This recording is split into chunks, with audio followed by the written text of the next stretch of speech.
It's me again, Michael Lawson, 73 years old, still here, still thinking, and still wishing I'd understood this sooner. Before I start, I want to ask you something honestly.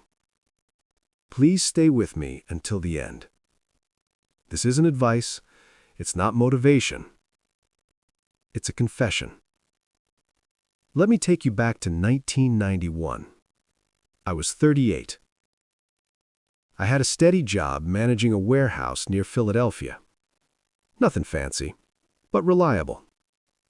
I had a family, a routine, bills paid on time, responsibilities handled without complaint. From the outside, my life looked right, respectable, stable. The kind of life people nod at and say, yeah, he's doing well. But inside, something was missing. Not sadness, not failure, nothing dramatic enough to explain, just a quiet emptiness. The kind you don't talk about because you don't even have words for it. It felt like I was moving through life on autopilot. Days blending into each other, weeks passing without leaving a mark. I was present everywhere, except inside myself. One evening, after work, I sat alone in my truck. The engine was off, the warehouse parking lot was empty. No music, no phone, just silence. And then a thought came to me so clearly it scared me. If the next 30 years feel like the last 10, I don't know how I'll survive. That was the moment everything shifted. Not because I wanted to give up, but because I realized something painful. I had done everything right and still lost myself. A few days later, I met a man named Dwight Hobson, a retired school teacher. Quiet, observant. We weren't close, just neighbors who waved while mowing lawns.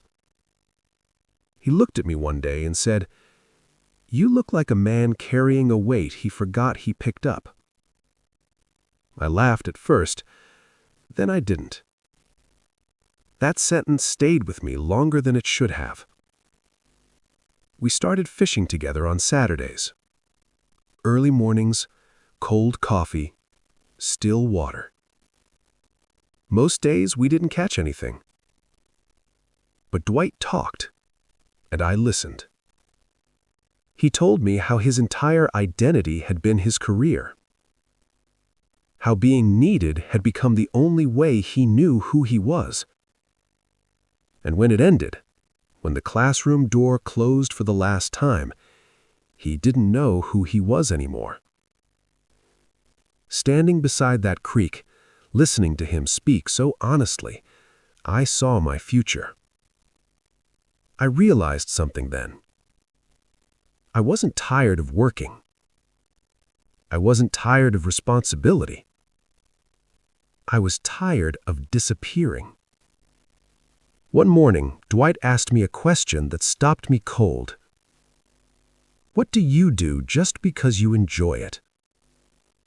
I opened my mouth. Nothing came out. I couldn't answer. That silence hurt more than any mistake I've ever made. Because how do you reach adulthood?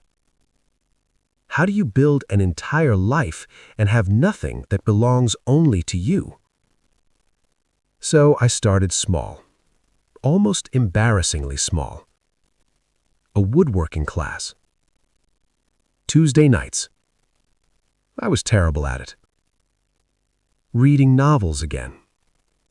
Stories I used to love before I decided they were a waste of time.